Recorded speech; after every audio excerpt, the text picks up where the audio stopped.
Değerli misafirlerimiz, bu yıl ikincisini düzenlediğimiz Beta Uluslararası Çay ve Kültür Resepsiyonu'na hepiniz hoş geldiniz.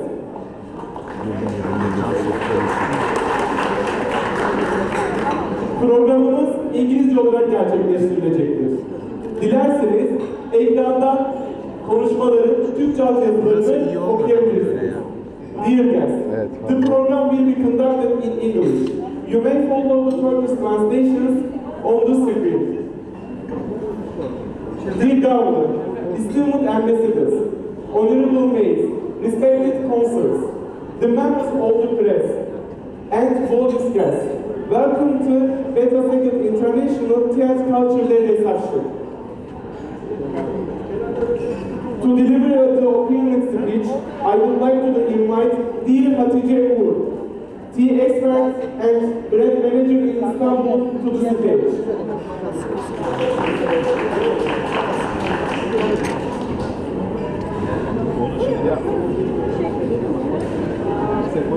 Pardon. Honorable ambassadors, respected consuls, valued guests, and members of the press, we are delighted to welcome you all to the second Beta International TM Culture Day reception.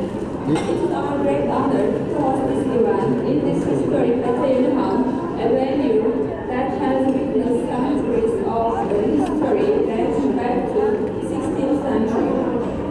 May 21st, International Tea Day, was officially recognized by the United Nations in 2019. Since then, it has been a meaningful occasion to celebrate the cultural heritage surrounding tea, the labor of those who cultivated and produced, the principles of sustainable agriculture, fair trade practices, and tea's enduring role in connecting people from around the world. Today, we have the privilege of celebrating tea cultures of different nations and also experience their traditional tea brewing techniques, cultural rituals, and tea ceremonies.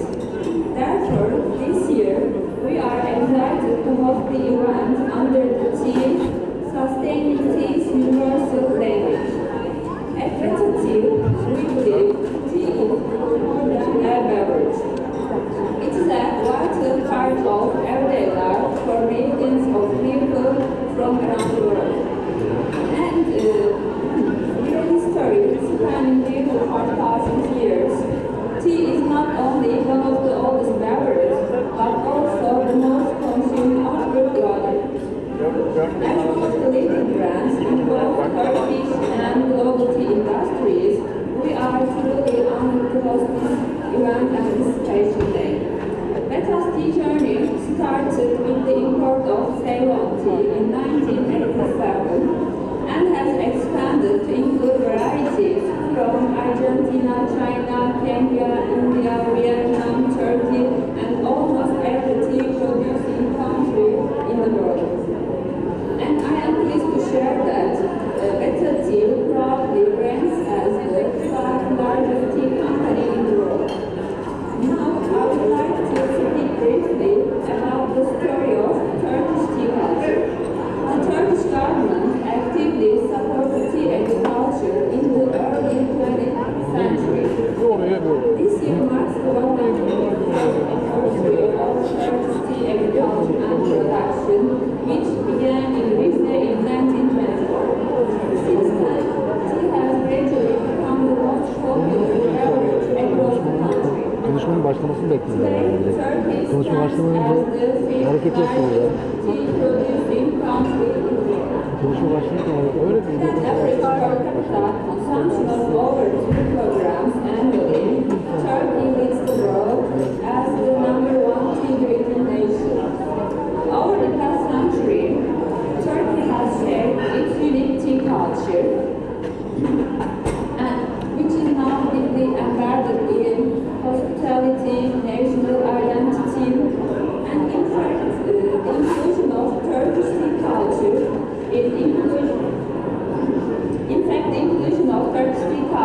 in UNESCO's intangible cultural heritage list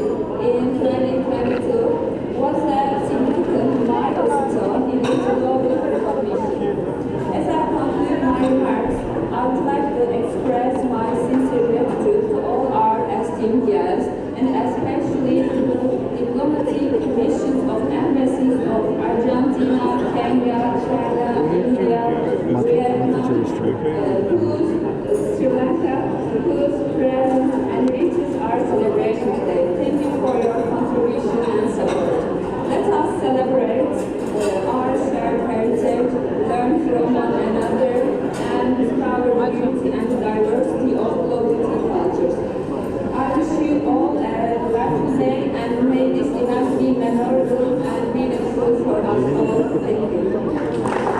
Mecburen ama yani. Yok kardeşim. Koruma var. Şimdi şeyle sarsın. Ben öyle.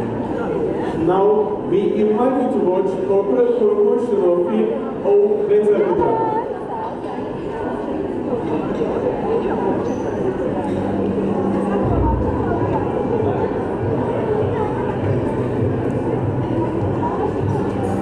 1978'de filizlenen Beta Yeni, sadece çay sektöründe lider bir marka olmakta kalmayıp, aynı zamanda kalplerde yer alan bir değer haline geldi. Türkiye'ye ilk ithal yollarda poşet çayı getirerek çay tutkunlarını yeniliklerle buluşturan Beta Yeni, çay severlerin odağı haline geldi. Sınırlarını aşarak Orta Asya ülkelerinde pazarın lider firmaları arasında yerini alırken Amerika Birleşik Devletleri başta olmak üzere Avrupa ve diğer dünya ülkelerine ulaştı. Beta Yeni, Sri Lanka çay borsasından en yüksek alım yapan firmalar arasında yerini aldı. 2014 Euro monitör verilerine göre dünyanın en büyük 12. çay firması Marca markasıyla da dünyanın 3. yeşil çay markası olmayı başardı. Öncü olduğu çay sektöründe ilk ARGE merkezini 2018 yılında kurarak inovasyonlarla dolu ilk devre imzasını attı. Karadeniz'in en kaliteli çay yaprakları özenle hasat edilerek Sürmene'de bulunan Beta Çay işleme fabrikasında Türk çayının uluslararası standartlarda insana ve doğaya duyulan sorumlulukla işlemektedir. Beta Akademi, çay kültürünü, çay çeşitliliğini ve çay lezzetindeki farklılıkları anlamak ve geliştirmek isteyenler için fırsatlar sunmaya devam edecektir. Bir fincan çay anlayışı sunan Beta House, çay tutkunlarına dünya çaylarını deneyimleme fırsatı sunar. Dünya çay kültürünü yansıtan aksesuar ve çeşitliliğiyle çayın oyun dünyasına davet edilir. Beta Yeni, tarih ve kültüre saygı duyan ve geçmişten ilham alarak geleceğe inşa etmeye İstanbul'da kahvenin yer aldığı Tanrısal ve Asılcılar Saygısız. sonrası 2019 yılında Beta Yeni Han olarak hizmete açılmıştır. Tarihi dokunulmuş yaşamın birleştiği Beta Yeni Han, İstanbul'un eşsiz bir noktalarında olmuştur. 1978'de filizlenen markalarından biri olmanın gururunu yaşayan Beta Yeni, heyecanını gündüz gibi taze tutuyor ve yaşamda iz bırakarak başarılı yolculuğuna devam ediyor. Beta Yeni. Kendini yakarsın.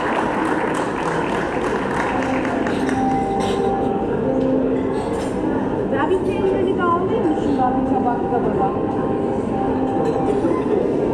Now, I would like to Team Brew Champion Dear Gül Hanım Delasan for presentation titled How to Brew Turkish Tea.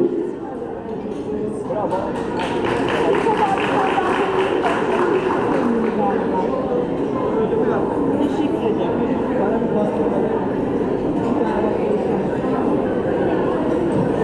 Onu sen bir açıp yani.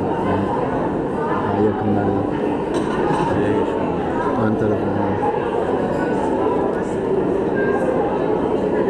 Senin makine kaç mı? Çok. Neye güldük? FX7 bu. FS7. Hoş geldiniz. Bugün size Türkiye'nin yani Türk çayının siyah çayı anlatacağım. En azından anlatacağım. Dünyada tabii ki öncelikle Çin'de başlayan bir serüven en son Türkiye'ye gelmiş. Ve Türkiye'de geç gelmesine rağmen siyah çay yoğun bir şekilde tüketilmekte. İş yerlerimizde, sohbetimizde, dostlarımızla olan ilişkilerimizde aslında kullandığımız yani hayatımızın her noktasında, her hikayesinde mutlaka şahitlik eden çay vardır mutlaka herkesin hayatında. Ben tabii bunun demleme tekniklerini anlatacağım size. Ayrıca Türk siyah çayının özellikleri nelerdir onlardan bahsetmek istiyorum. Kışın uzun süre karda beslenen Türk siyah çayı daha aroması ve şeyi çok farklı. Kimyasal madde kullanmayız, kimyasal ilaçlama kullanmayız biz çayımızda. Üretimi tabii ki bir şeyin çok farklı ama bizim Türkiye'de çok tükettiğimiz siyah çay daha fazla üretilmekte. Diğer çaylar da tabii ki üretiliyoruz ülkemizde. Beta Çay'ın en iyisini yapanlardan biri. Ayrıca biz çayımızı demlerken dikkat etmemiz gereken hususlardan biri de şu çok önemli. Suyumuzun kalitesi ve kesinlikle çayımızın kalitesi çok önemli. Eğer kaliteli bir çayımız olmazsa iyi aromalı, güzel, lezzetli bir çay içmemiş oluruz. Ben şimdi önümüzdeki hafta mutlu olacağım. Tam 125. Ben size şimdi kısaca çayımızı nasıl demleyeceğiz? İkinci ek fiyatında yani sahibinden konudan. Öncelikle alt demlikteki suyumuzu kaynatıyoruz.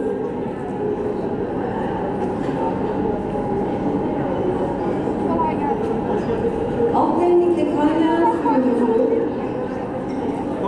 siyah çayımızla buluşturmamız gerekiyor.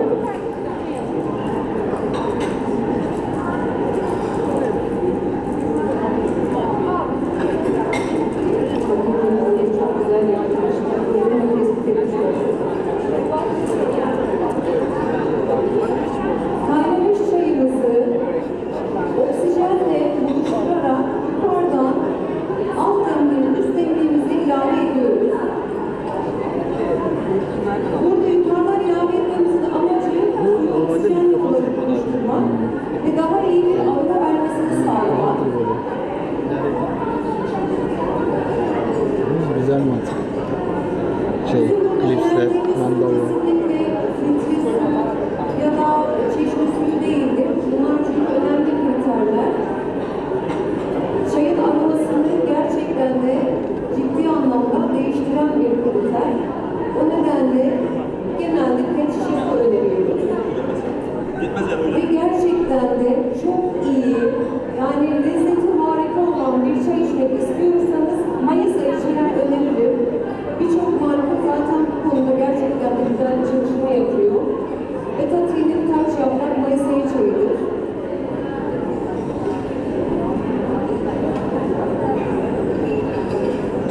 Çay içtik. Kaynamış suyumuzun içerisine siyah çayımızı ilave ederek İçtim.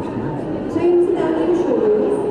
Alt demlikteki suya soğuk su koyduğumuz zaman alt demlik kaynadıkça üst demlikte de çayımız süzüle giderek dem rengini ve aromasını vererek demlenmiş olur. Türkiye'de biz bunu yaklaşık 15 dakika içerisinde yapıyoruz. 15 dakika içerisinde demlenmiş oluyor. Yaklaşık olarak 3 dakika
Coşkun Bey.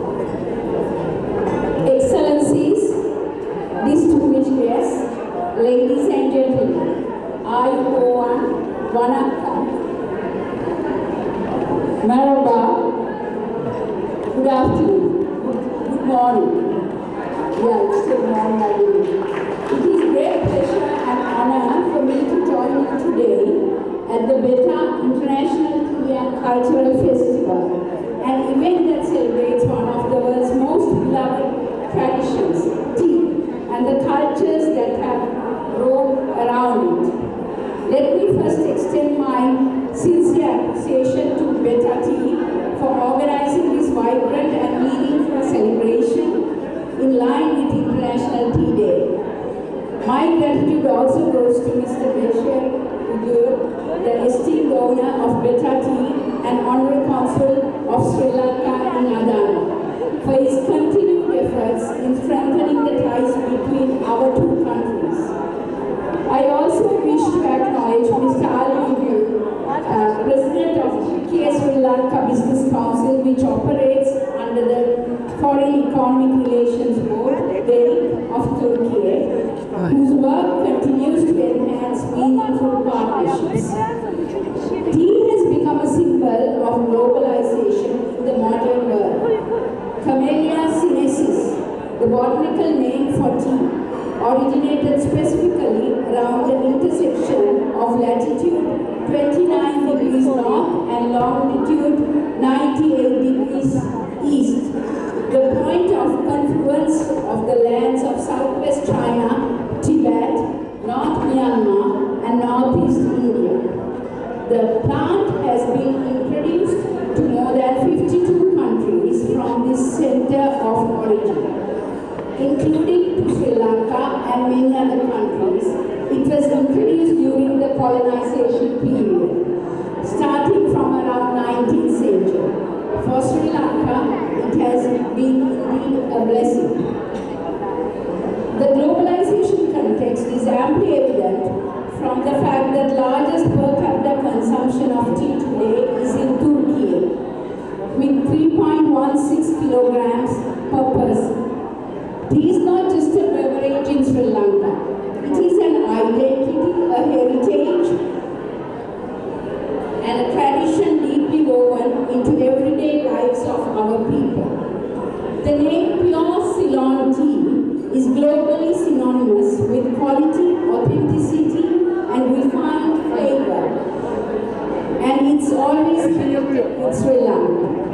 What makes Ceylon tea truly unique is not only the lush climate and fertile soil of our island, but the way in which it is carefully handled.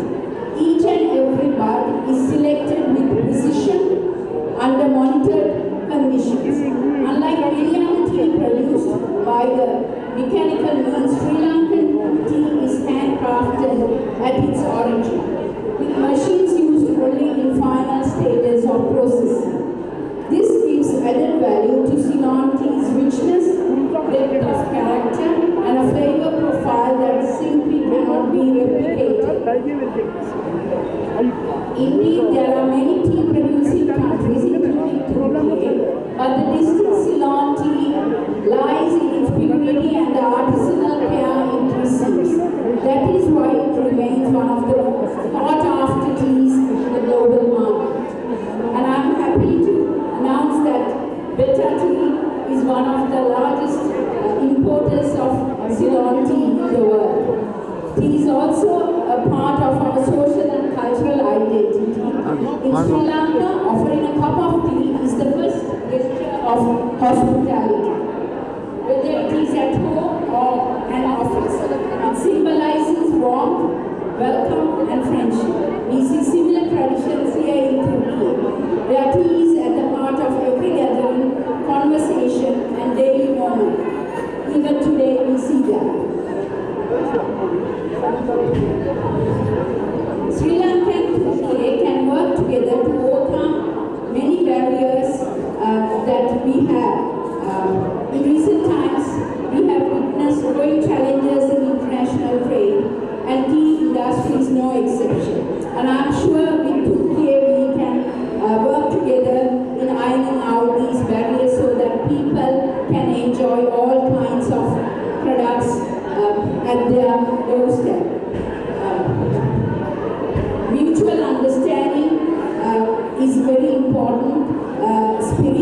growing in cooperation between countries.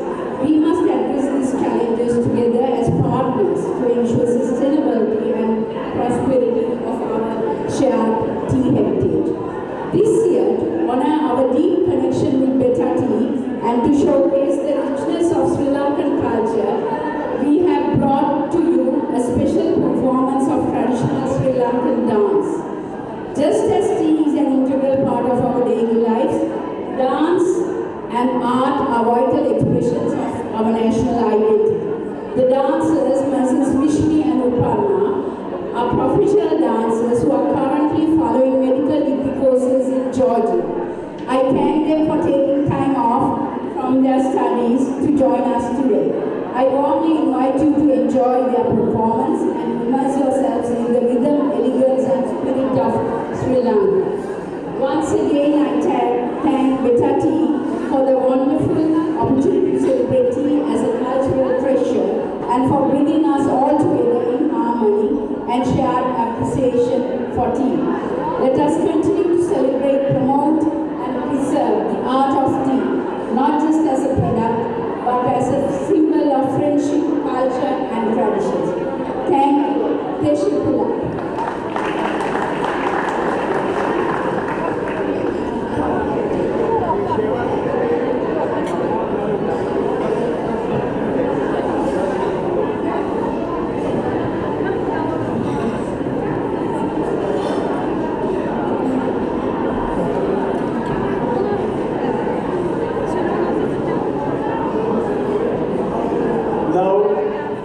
It's time for special ceremonial performance of the embassies.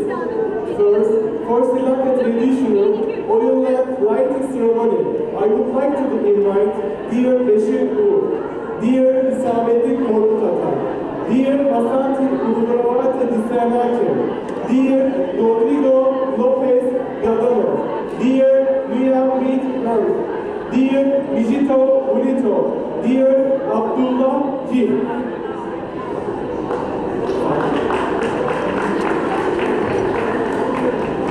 Müsaadenizle.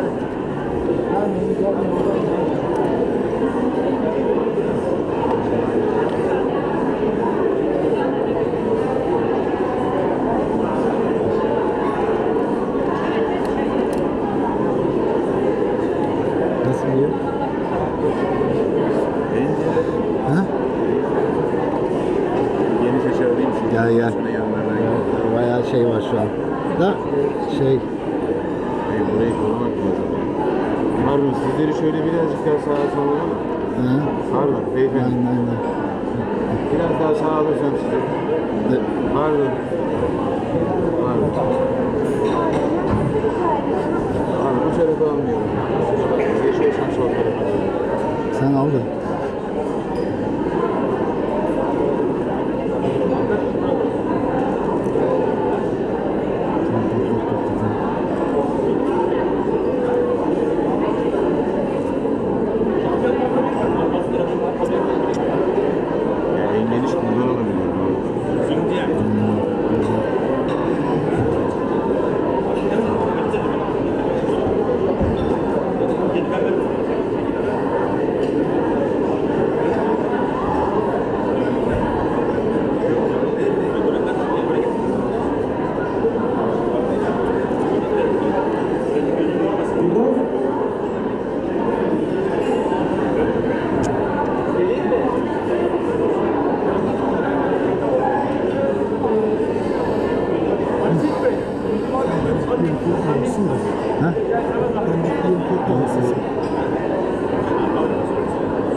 sana programı göndereyim mi?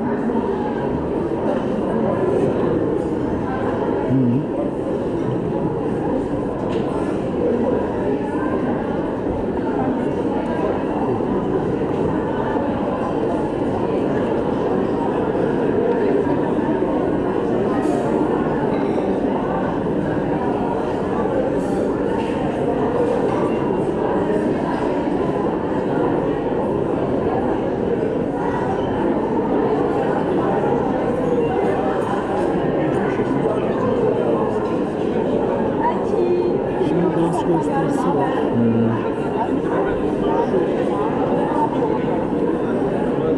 Basın montajı için bir sorayım bakalım. Ne zaman başlayacağız? Saat 12.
Let's know those traditional Sri Lanka puja dance.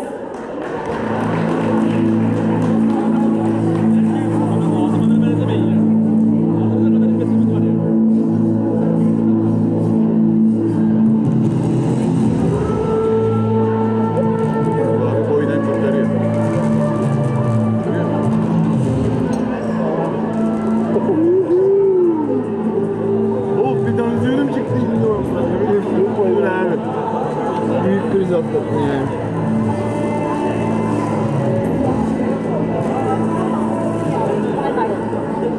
Buna da kıyamadım şimdi ya.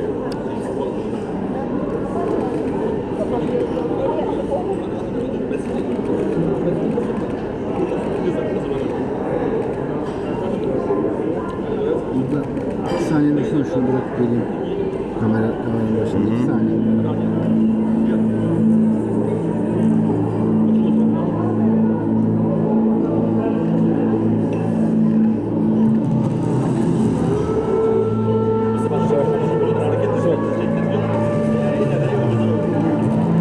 Ya da buraya git, bir yere git.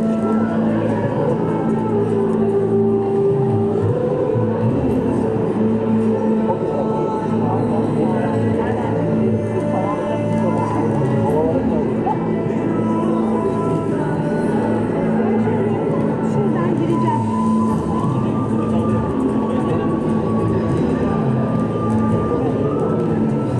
Yakın çekim kaçıyor.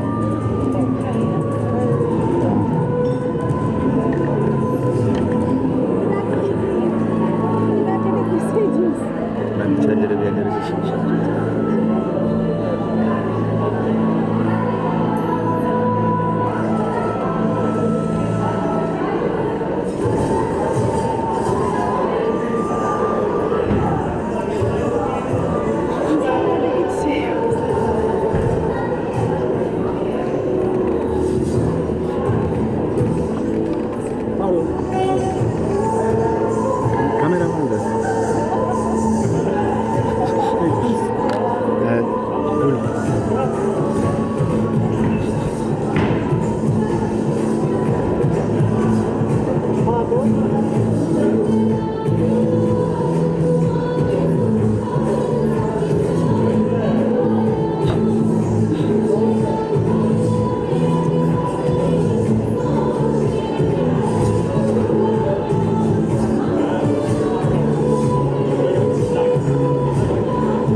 hepsi bende. Bilmiyorum. Ondan hiçbir şey Şeyi düşünüyorum. Keşke bunu böyle biraz daha yukarı alsaydık acaba diye gezmeyi düşünüyorum da. We asked the team to get change for their next dance performance. Here in this presentation is also available to talk to you and our. So I would like to invite Natalia and Simon. Thank you for inviting us today. It's a very important day for us to be sharing our culture on this side of the world and telling you the story of how Mette reached this side of the world. So back in the Ottoman Empire in Lebanon and Turkey, a lot of people had to immigrate to faraway lands, and they ended up in Argentina.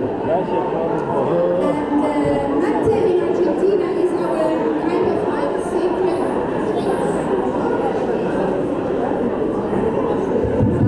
Hello? Yes. So when they immigrated from these Arab countries and ended up there, they found out that there was a different culture in Argentina when it comes to tea. So mate is kind of the Aborigines' primary drink that had a lot of medicinal benefits, and it grows only in the north part of Argentina, in the triangle between Argentina, Uruguay, and Paraguay. The soil is very different, it's very special. The weather conditions all help this plant to grow, and it has a special kind of characteristics because it's not tea and it's not coffee. It has the same benefits of caffeine from coffee, but the anxiety of coffee is not there. So we get energy rather than anxiety. So when it reached the Aborigines there used to use it a lot for medicinal purposes, and there is a ritual to it that differentiates it from our regular tea ceremony. So if we can talk about tea in itself, it has a different elements to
You can test it with this. When he pours the first mante, half of the top has to be dry. And it's a ritual that basically it's not only having a quick cup of coffee and running away, it helps you to actually sit with yourself, have a connection with yourself, and enjoy the benefits through a slower process. The second element is the bombija, which is the straw, but it has a filter in the bottom. Okay? And this also comes in different ways. You have things like this, and you have other ones that are fixed, and also all sorts of ones. So the second step is to put the bombija into the mate, and we introduce it in the wet side. Now your mate is ready to be enjoyed. Unlike coffee, this has the same quantity of caffeine as a cup of coffee. It's the same quantity, but it goes longer. So you don't have the high of caffeine and then drop. It goes more steady. So from here, you enjoy your mate. And the same cup, you keep pouring water using the same mate for about 10 times, you can say. Okay? So then we use the thermo for keeping the property of the temperature of the water steady, so it doesn't go colder or hotter. So the ritual of mate has different connotations for different people. When you invite someone to have a mate with you, it's because this someone is a little bit more special than others, and it creates a very special bond of socializing. So it's very much associated. When you say someone, do you know mate, they will stop for a while and they will go back to a memory of someone loved that they remembered and sitting down and having mate together. So it breaks a lot of social patterns, and in a way that it creates a ceremony in itself. At the same time, it has a certain etiquette that the one serving the mate in the seating that when you're doing the ceremony, it always goes from to the right, and it keeps on going around until people start saying gracias. Gracias, and in this part of the world they use the word gracia. So it's thank you. So it takes longer than having a cup of coffee.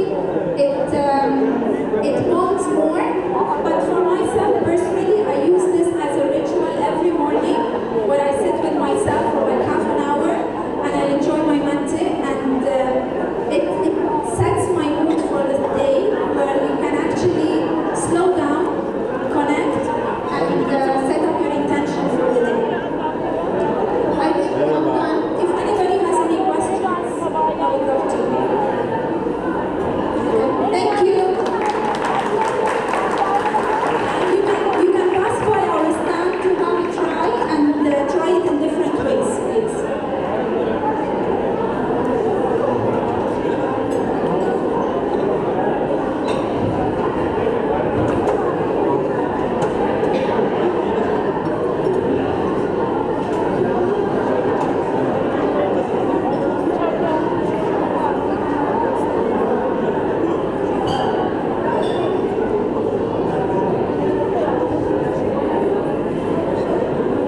Olur.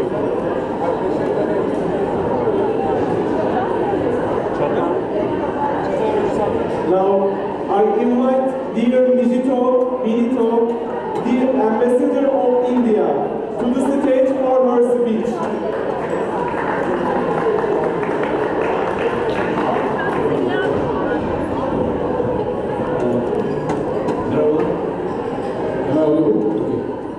Yeah, there was a very quick upgrade to Ambassador.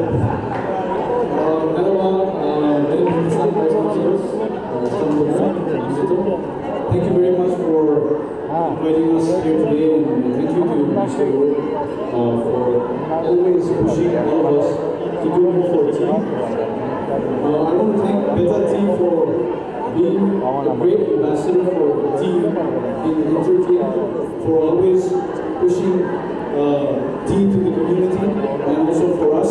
I think Beta Tea has been an excellent ambassador for India Tea, and they have set up a nice booth there for us as well.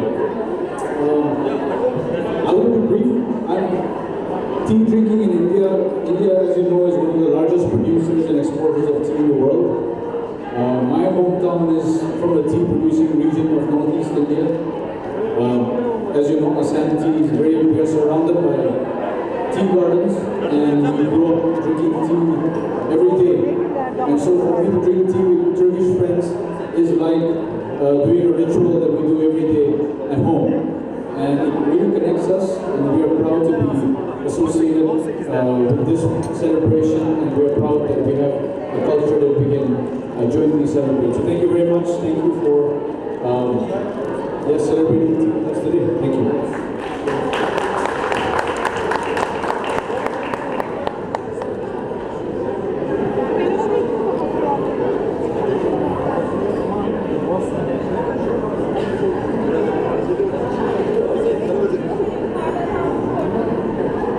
I would like to invite Vietnam's Trade Councillor, dear Nguyen Viet Nam, to the stage.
Demin çakmakla ne kullanıyor? I would like to invite dear Abdullah Yeşil, Honorary Consul of Kenya.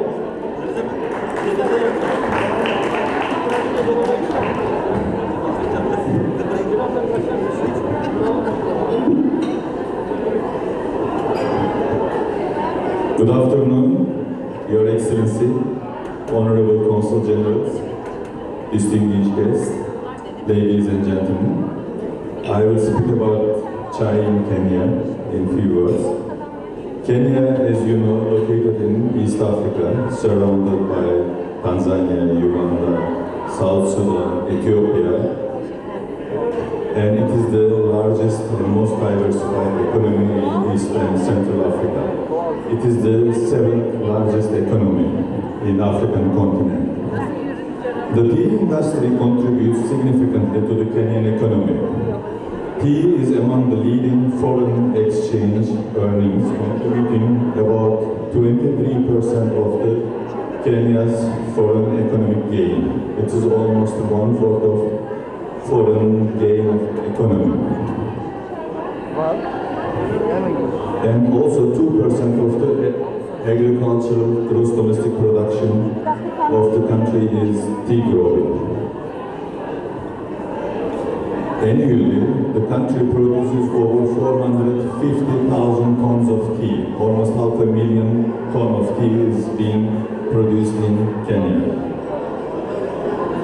And about leaving $1 billion of revenue, equal to roses. And thank you for the Kenyan roses being distributed. It was a surprise. So tea and roses are one of the two biggest exports of Kenya. And about 5 million people are being supported from the tea growing in the country, of about 650,000 tea growers. Some of them are big and some of them are small and under a cooperative structure. Kenya is the world's leading exporter of the black tea. The country also produces many varieties, including purple tea and green tea. The tea produced in Kenya, renowned for its high quality and distinctive flavor, due to the country's unique climate, soil, and the production methods. Some of the Kenyan teas are being used for flavor enhancer in other tea mixes around the world.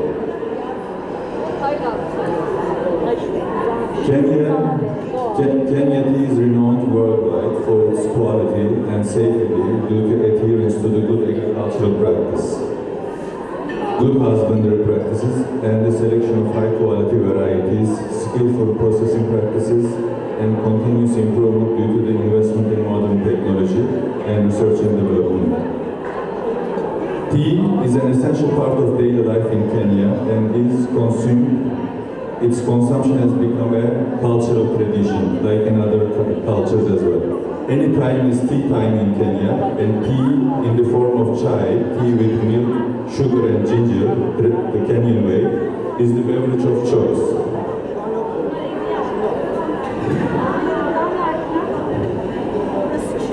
Across the country, both in urban and rural areas, tea is considered as a drink of welcome and symbol of hospitality and many gatherings, same as in our Turkish culture.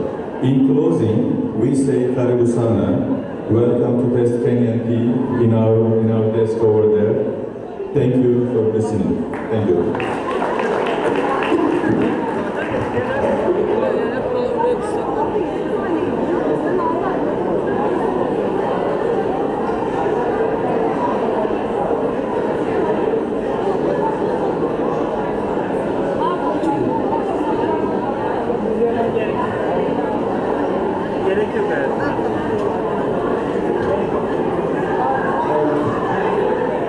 We now invite the Chinese Cultures Association to the stage for their dance performance.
Bir dünyayla mı? Çayın ama tam dünyadayken o ikide duruyor.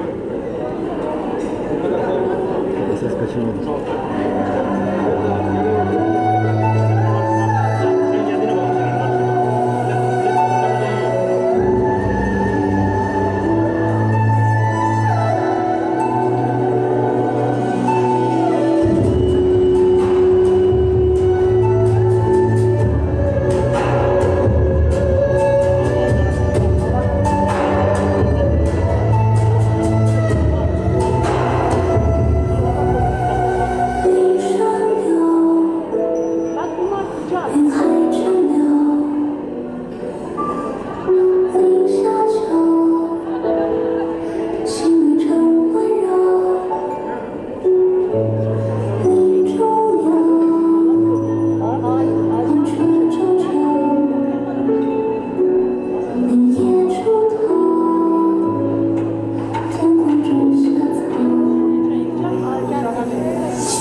And now, Sri Lanka's other traditional dance, Wanna will perform for you.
çok orada olmamış.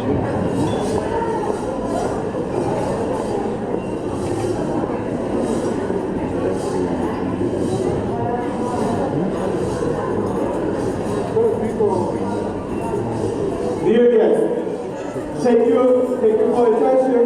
Beta International Care Culture Reception, which has now become a tradition. We hope you come together again in the years come with our kind regards. Thank you.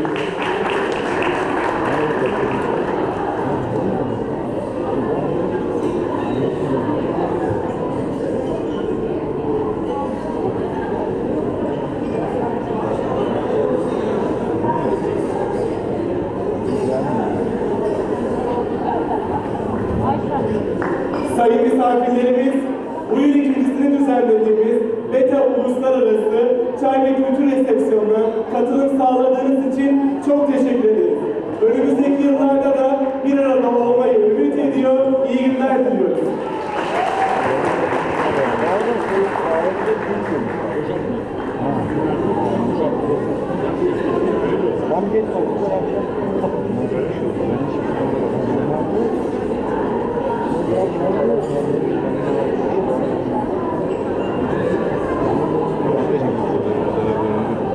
Sayın Hüsamettin Korkut Atay'ı, Sayın Hatice Uğur'a çiçek vermesi için kürsüye davet ediyorum.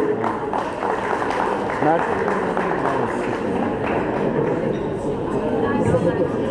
Kaçamadım.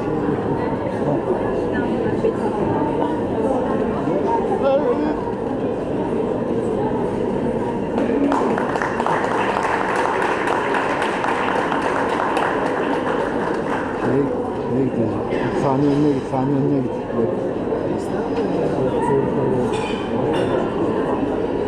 Olacak bir tane daha. Değerli misafirlerimiz, Dünya Çay Günü'ne özel 50 adet çayımızı sizler için hazırladık. Sizleri ikram masamıza davet ediyoruz. Sizler de birbirinden özel çaylarımızı deneyimleyebilir ve yorumlarınızı da sosyal medya üzerinden paylaşarak bizi mutlu edebilirsiniz. Teşekkürler.